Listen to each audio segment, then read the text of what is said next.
All right, guys, welcome to the Digital Barbell Podcast. Thanks for taking your time to be here. If you've ever dealt with an injury and you've tried to come back from that, this is definitely going to be the episode for you.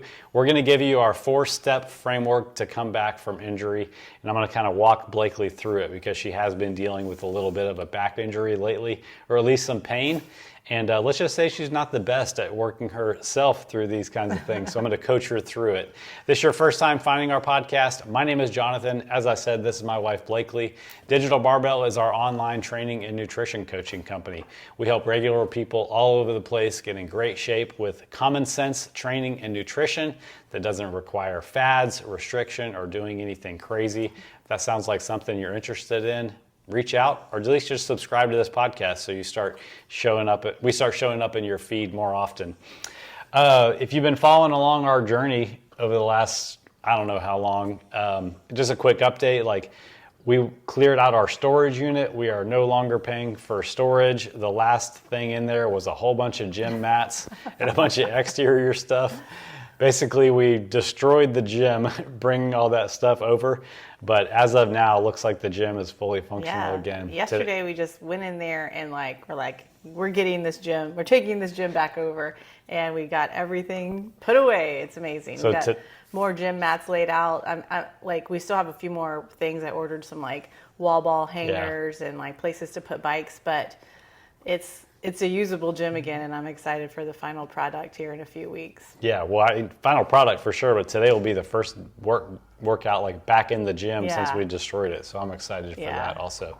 We're also doing the step challenge with our clients, which is going really well. People are crushing it on steps. People are crushing it, and I'm just so excited to see how excited people are about staying in the challenge. I mean, historically, sometimes people are excited about a challenge, and then the excitement teeters out in that first week, and you kind of lose steam. But everybody's still logging their steps. Everybody's still crushing it, and I'm excited about it. It's going to be a tight race. A lot of people are exceeding the goal for the weekly steps, so there's definitely going to be a drawing.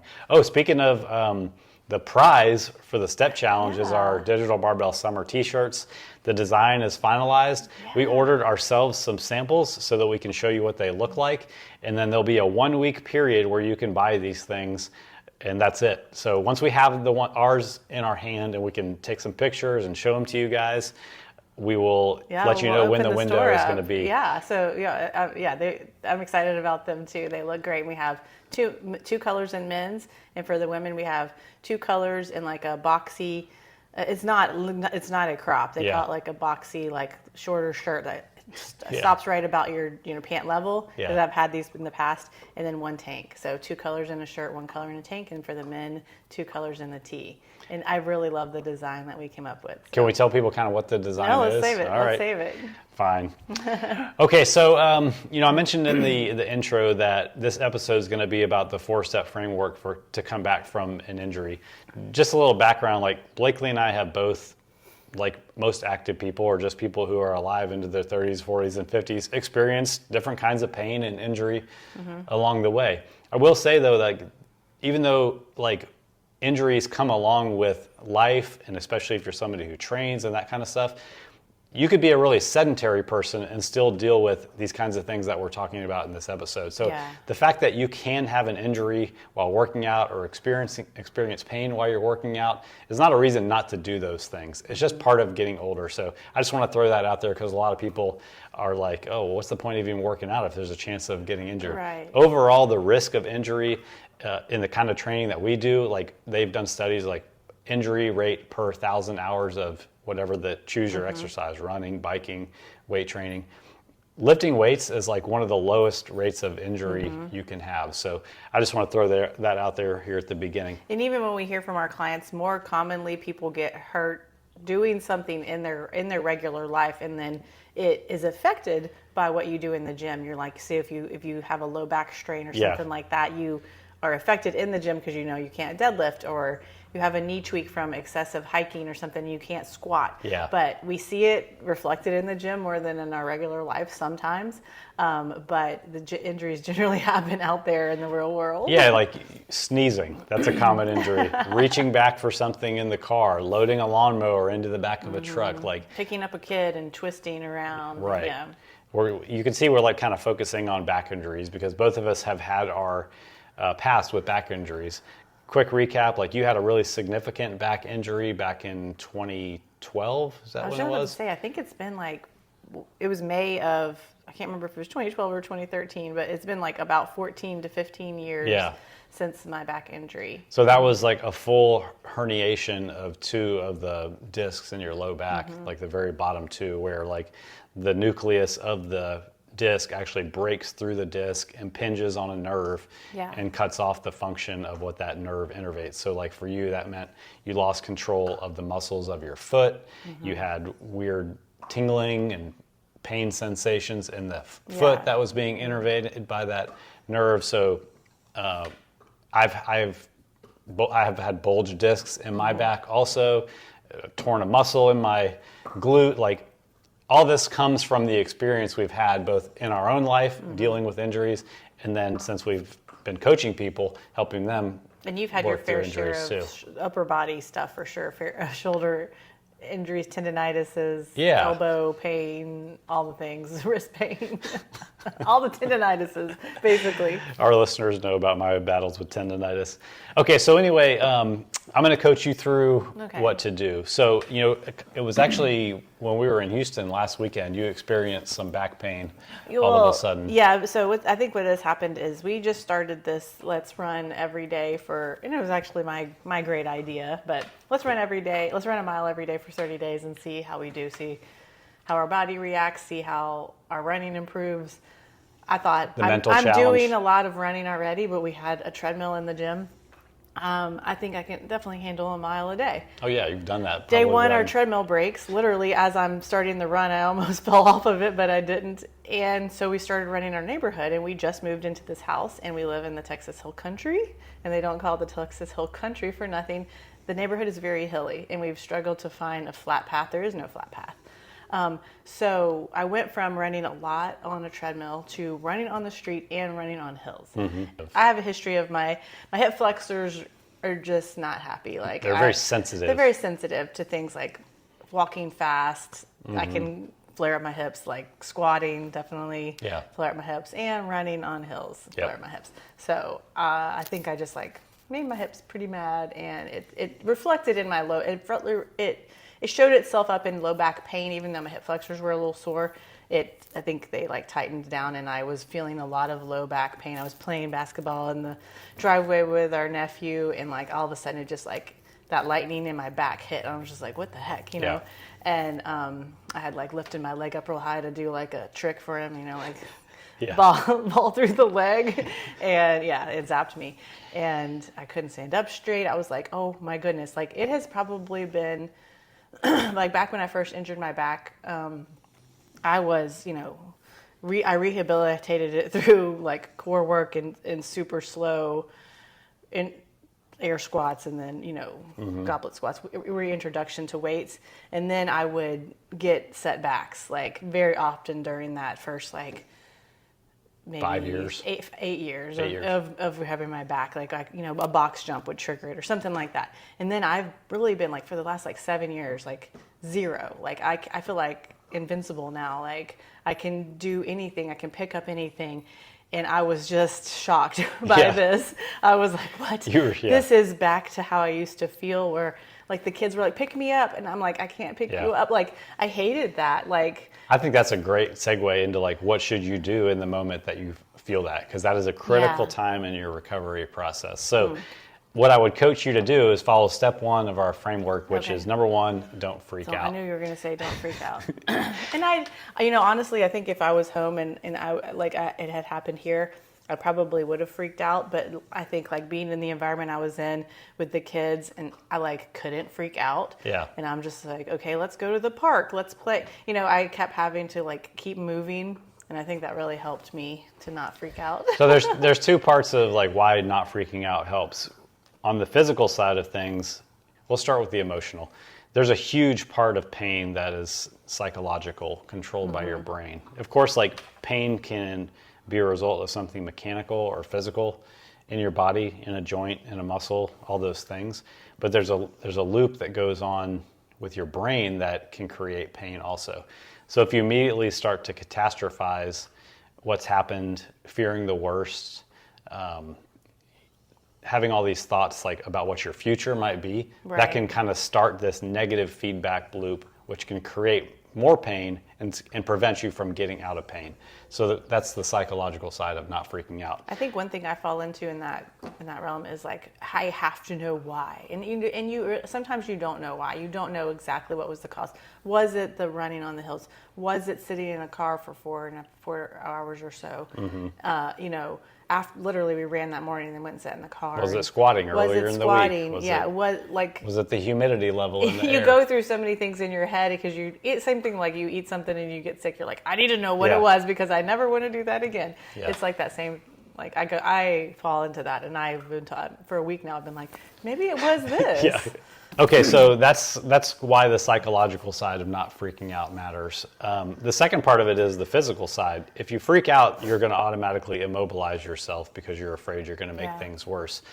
And it might seem kind of logical, like, I'm hurt, I got to stop doing something so my body doesn't get worse and so I can start to heal, or whatever the thought process is. Mm-hmm.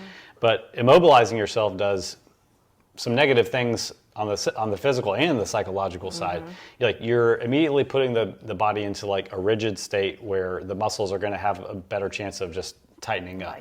Continuing to move when you're not freaked out continues to stimulate blood flow, keeps the muscle warm, allows, the blood flow is what brings the healing into a tissue. So it rebuilds your confidence and it delays the effect that you might have of the muscles just tightening up. Everybody knows that feeling where you have a tweak in something, and you sit still for a while, and then when you go to move, you're like, oh my gosh, this is so tight. So continuing to move when you're not freaked out can physically help stop that seizing up process. Right. And it starts to it really prevents the psychological stuff from taking you down that negative road. I can continue to move. This is not getting worse. I'm not broken. Look, I can still walk around. I can still move a little bit. Yeah. I mean, I can think of times where even in TV shows or movies, somebody, quote, throws their back out and they're like, all right, I'm just going to lay here for the next 2 weeks. That's the exact wrong thing that you should do. You're not going to promote any healing that way. Right. All right, so you didn't completely freak out. You actually did keep moving and all that stuff. So I think you did good there. I do like what you said about you always feel the desire to know what happened, so you feel like you can pinpoint it on something. I think you just have to wrap your brain around, and I'm not talking just to you, just people in general. You may never figure out what it was that caused an injury or exactly what went wrong. You really, people get all bent out of shape, your form has to be 100% perfect for everything to avoid injury. You could do everything 100% perfect and something still go wrong. You just never know. It could have been just that you slept wrong, or it could have been, like I said, the weather was off that day. Just try not to freak out too much about needing to know exactly what happened, because even if you think you might be wrong. Yeah. Okay, step 2 in the framework is to continue to do things that don't hurt to help build up your confidence. There's a physical and a mental aspect to this point also. But what we want to actually do as part of the framework is we want to avoid movements that are actually literally making it feel worse. But we want to continue to do as many things as we can that don't affect that muscle group or whatever the joint is that's feeling pain. Do as much of that as we can, and then continue to do a movement pattern that's sort of similar that does create pain, but modified in a way that it doesn't create pain. This is that whole motion is lotion philosophy. Yeah. It continues to show you that you're not broken, reinforces the positive loop that you're going to continue to heal. It promotes the blood flow to the area to actually bring the healing. And this really could only be a 2 or 3 day thing of you making these kinds of modifications before you start to feel significantly better. Yeah.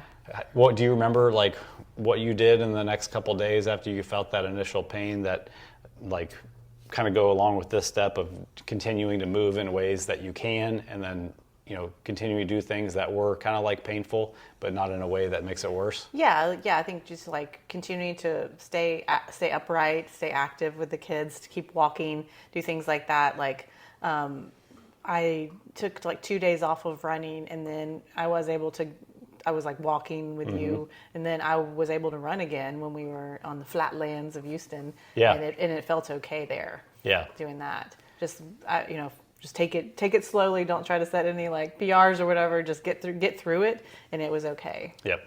So like if this was something like you felt pain in your shoulder or something on a bench press, like maybe doing a traditional bench press is creating pain for you, but maybe doing a floor press with dumbbells still feels okay.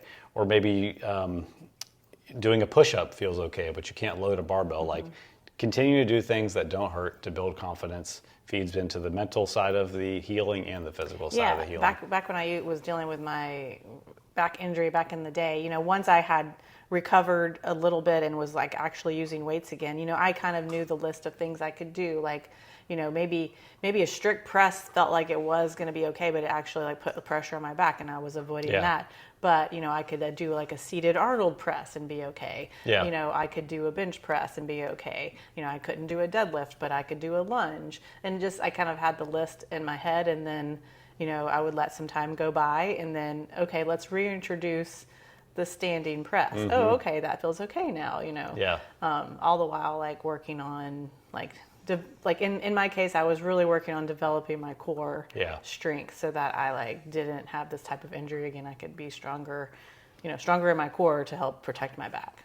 And I think what you said there, like it requires you being willing to experiment and like kind of engage the process and not just be like, this whole category of exercises is off the table now because they're quote bad for me, or like this is how I get hurt, saying things like that. But being willing to be like, all right, I'll scale these things while I need to, and then I'll try to like bring in similar exercises as I can to test them out. Yeah, I mean, I actually had, during that time, I had a doctor tell me, I don't think that weightlifting or this type of exercise, CrossFit, that you do is in the cards for you. You can maybe swim and do still active things, but not... no weights. No weights and, what do you call it, like impact and plyometrics and stuff like that. Yeah, and I think if I would have listened to him, I would be a different person today. I probably wouldn't be doing this for a job, and you probably would have back surgery too. Yeah, so I think that like not listening to him was the smartest thing I did, and I feel stronger today than even when I did before my back injury. Back in the day, like I wouldn't even pick up dumbbells off the ground. I really wouldn't. I was like, if people left dumbbells in my gym around, I'd be like, hey, can someone get these dumbbells? Like, I was afraid to pick anything up. And like, I can walk over and pick up the 50s, put them in the rack. Like, I just feel so much stronger today. And it's taken a while, but yeah. Taking a while is part of the process for sure. You got to be willing to like let things take their course and happen naturally. Okay, step 3 of the framework is to get back to regular training, doing normal-ish movements that don't increase pain. Right. So now we're talking about reintroducing the exercise that potentially was the thing that caused you the pain in the start. So like in this case, the running on the hills, like when we got back home that night, we went for a run. I felt great on the run. I was like, yes, I'm back, baby. The next morning I woke up with the same hip tightness. My hip was angry at me, and it was starting to pull on my back. And so that day I took that day off of running, and I think that it kind of helped me, number one, figure out like what is actually creating this is running on the hills. And I think that it's just like a dosage issue. Maybe if I'm going to start to do that, I maybe don't go a mile, maybe go a half mile, or maybe go every few days here in the beginning if I want to build up to be able to do that again. Yep, that's a great example. Let's just say like you hurt your back doing deadlifts, and in steps 1 and 2, you didn't freak out, step 1. And step number 2, maybe you modified to like a single kettlebell sumo deadlift or something. Yeah. You're still repeating that movement pattern with a much lighter weight. That's not causing you pain. Maybe you had to change the range of motion or whatever. Graduating to step 3 of an injury you got while deadlifting would mean getting back to doing conventional deadlifts if that's the thing that gave you problems, but modifying either the range of motion or the load into a way that doesn't increase pain. Yeah, in that example, like I've done that as I built back into deadlifts, is putting plates underneath your bar, like not deadlifting from about mid shin level versus like from the floor. And that really helps that initial pull off the ground, helps the back feel a little bit better. And then this is something where you can like start with 245s on the ground. Okay, I'm there. Okay. And you just slowly lower yourself to the ground over. And this can take months. Yep. You know. Let's say we're modifying this step to somebody with like some shoulder pain that manifests when you're bench pressing. So let's say like the shoulder's feeling a little bit better. We're ready to go to step 3 and start reintroducing the barbell bench press. Maybe we roll up a towel and we put it on your chest to shorten the range of motion. It's usually in that big stretch position at the bottom of a press that you feel shoulder pain if you're going to. And then we gradually decrease the pad, increasing the range of motion as we go, and then returning back to a regular load. I'm thinking about a client that I've been working through shoulder stuff with recently, and we were up to well over 200 pounds for his work sets on bench press, and we had a pretty big setback. We had to restart at 135 pounds, working in like the 4 to 6 rep range. Now we're all the way back up to 185 pounds, just progressing at about 5 pounds per week within that rep range, letting the body heal, reintroducing full range of motion, and the process works. And he's super, super geeked about how things are feeling right now. We'll be back to full strength, I'm sure, within 3 or 4 more weeks. Yeah, and in the process of when you absolutely can't do it, I just worked with a client, and I think this process almost took a year, but he was not able to do any movements with the one shoulder. Everything was hurting. Everything, strict press, bench press, push-ups, anything like that. So we completely let that arm rest. We did single arm work. We did single arm presses, single arm bench presses forever. We included rehab type stuff in the warm-ups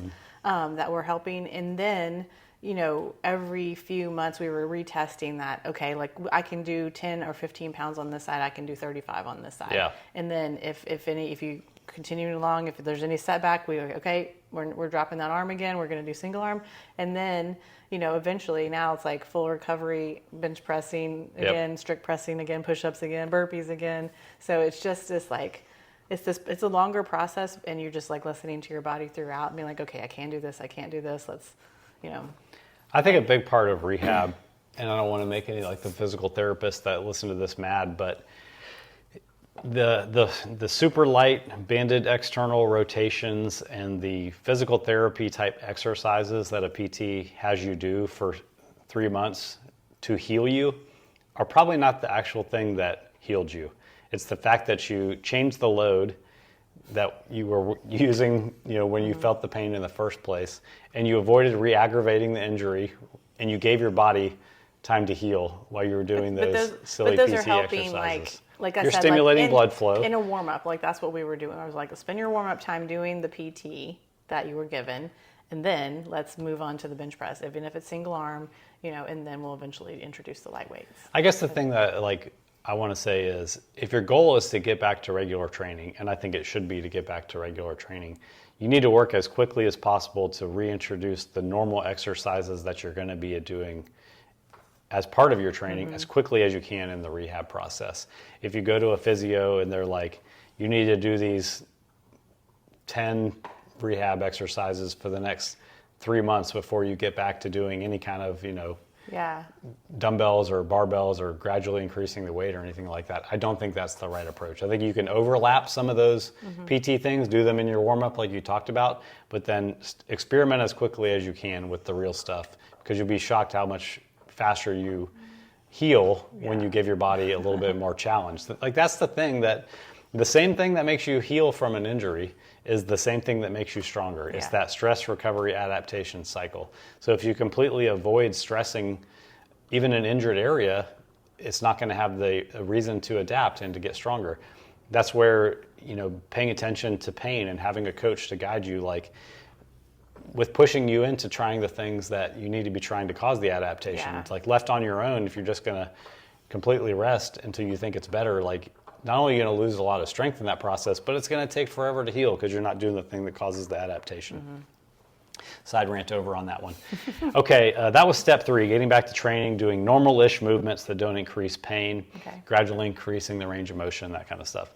Step 4 is to get back to normal 100% function and then taking advantage of that stress recovery adaptation cycle by using progressive overload to help prevent that injury in the future. We want What was that for? To gradually return to normal movement using full range of motion, full load, and taking advantage of progressive overload. It's basically get back to normal. Like, we don't want to always be in rehab mode using the same weights over and over again. Right. No, we want to get back to full training, full hard, challenging training with the idea that the strength that you're going to build during that is potentially going to keep you from getting injured again. And this can be scary because you're afraid to re-aggravate the injury. I think this can be a very physical piece of it, but also a very mental piece of it. To be honest, I'll just tell you, I had the thought today because yesterday my hips were bothering me so much. We still did the whole garage and cleaned up the gym. My hip flexors were just like aching the whole time and tight. And I was like, I'm not going to run, and I'm just not going to do lower body stuff for a while. Like, was in my head. Like, I don't want to feel that. I just want to feel normal again, and I'll just do like curls and strict presses for the next 2 months and let my lower body rest. Yeah. And what's wrong with that? A lot. A lot is wrong with that, but that's a super common thing. There's a lot of fear wrapped up in that, especially as you like go back to normal training and you start to get close to the loads that you might be afraid of. Well, like we went for the run 2 days ago, and it re-aggravated my hips. So it's kind of like that fear of like, well, I was feeling good, I did this, and then it created a little bit of more of an injury. So, like, but like taking yourself out of that kind of emotional state and being like, okay, I started doing this. I ran 3 days straight on hills when I hadn't done that in a long time, and I started having a problem. Like, instead of being like, I can't run on hills or I'm going to hurt my back, we're going to use this process now that you're, quote, injured, follow it to a T and slowly build yourself back up. Like you said, like maybe starting with a 1/4 mile of a run and a 3/4 mile walk. And then like after a week, we try a 1/2 mile run and a 1/2 mile walk, and we titrate you in. All not like an injury that isn't like an acute injury, like breaking a bone or something like that, is almost always just a load management and volume management issue. You did too much, too fast, too soon, and your body wasn't ready for that stress. Or it was just one of those things where it just be like that and you woke up on the wrong side of the bed. So let's just assume we can't do anything about the stuff where it's just going to happen regardless of fate. And we just manage load in an appropriate manner as best we can in training so that we potentially avoid an injury, and then manage intensity, volume, load as we rebuild back in to potentially avoid injury as we rehab. It really is that simple. Right. I think for me, like these little things that happen like quote outside the gym, even though this running, was a workout thing, it was something I was like, let's do this and, let's see how we do. It wasn't something that was in our regular workout program. Yeah. And it kind of like in my head, I'm just like, dude, I didn't have to do this. Like I signed up for this myself. It'd be like if you regularly don't play golf, and then you're like, a friend invites you and you go play golf and you end up like tweaking your low back or your shoulder or whatever. And you're just like, dude, like I was doing great. And then I went to play golf. Yeah. Golf hurts and people. And like forever, you're going to blame golf. Like forever, I'm going to blame running or, You could, yeah. I think people blame skiing and things like that. Like, okay, you can get injured in these other sports. That's why we're in the gym, is to get stronger for life. So I think like some lessons I'm learning is, number one, don't go like full in on something maybe. Yeah, or like looking back, maybe you needed to adjust the leg volume in the rest of your training to accommodate for running a mile every day on hills. Or I realize I have a weakness and I need to work on that. Like I need to build hip flexor strength by doing, maybe some single leg work, some additional glute bridges and lunges and step ups and things that will help to strengthen the area that I found a weakness in. Yeah. Instead of just being like, okay, I'm never running again, never doing legs again. Yeah. I think that's a great point. I think that a lot of people take a lot of things off the table that don't need to be taken off for that reason. Because I think if once you just like eliminate that from your life, that's it. Like it's like, do you never want to do that again? No, I do. I do want to do that again. Do you ever want to play golf again? Do you ever want to ski again? Do you ever want to run again? Like I do. Yeah. And so I want to be able to have that capacity. So I want to be able to use this as a lesson and be like, okay, strengthen myself in the gym. Don't be afraid to try it again. You made me think of something else too. Like there's just so much content out there right now about aging, and especially around perimenopause and menopause, and the difficulty to avoid weight gain as you get older in general. And a lot of the blame falls on hormones and declining metabolism, and a lot of people just scratching their head about like, I have no idea why I'm gaining weight. I'm pretty much doing everything the same. But I think a lot of these things start to creep in at our age, where we start to need to adjust our training to accommodate for differences in our recovery. Meaning like we can't maybe do as much or as hard or as intense as we have done in the past, but we forget about that fact when it comes to like what's going on with our body composition and our weight.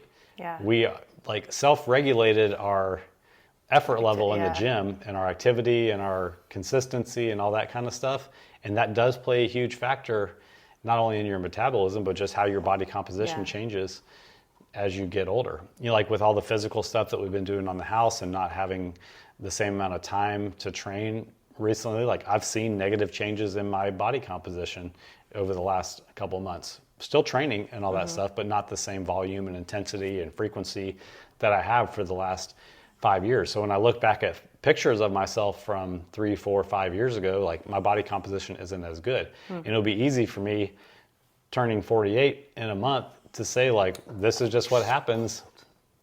It's because I'm older. Like this is just what happens. Probably my testosterone, it's just like my metabolism crap. I can't recover from anything. No, it's that I devoted more of my resources to something other than hard training. Yeah. And that's just the truth.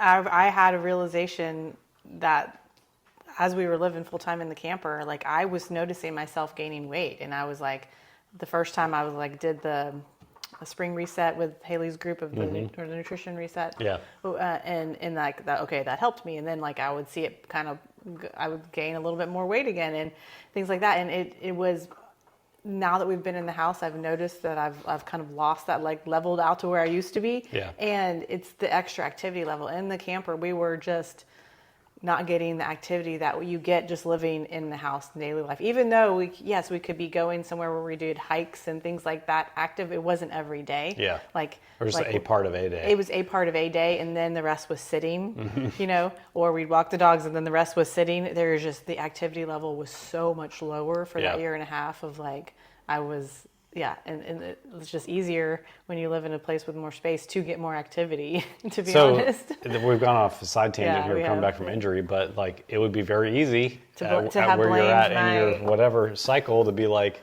it's because I'm at this. It's more hormones, and I had those thoughts. I really did, and I've realized that it was a decrease in my activity level. Yeah. So we're not going to do a deep dive episode on menopause or perimenopause or anything, as far as I know, but Barbell Medicine recently did a 3-part series on perimenopause and menopause that's really good. It was Jordan Feigenbaum, his partner Austin Baraki in Barbell Medicine, and then also Austin's wife, who's a gynecologist. They covered everything. And if you have any confusion about the changes to your body, the symptoms that you feel during that stage of life, highly recommend that you check out those 3 episodes. It's like a masterclass in hormones, symptom management, hormone replacement therapy, all that kind of stuff. So just Google Barbell Medicine Podcast and you'll find it. And just like within the last month, they've all come out. Okay, recap the 4 steps real quickly. You ready? Yep. Step 1, don't freak out. Step 2, do things that don't hurt to build your confidence. Step 3, get back to training, doing normal-ish movements that don't increase pain. Step 4 is gradually return to normal movement and training, full range of motion, regular loads, and progressing that load over time. And it's okay if you feel an injury. I just want to like put that out there. Like you're not broken, you're normal. It's part of life. It's not even part of getting older. It's just part of life. I had my first like major injury in my 20s and I wasn't even training. Right. So if you want help navigating this, we can. That's what we help people do. We've helped people come back from all kinds of injuries using this process. If you understand it and you want to do it on your own, that's fine. But if you want somebody to kind of build the program that guides you through it, we can do that too. All right, if you guys have any questions, shoot us a message or send us an email. We'll put our email addresses in the description of this episode. Have a great day.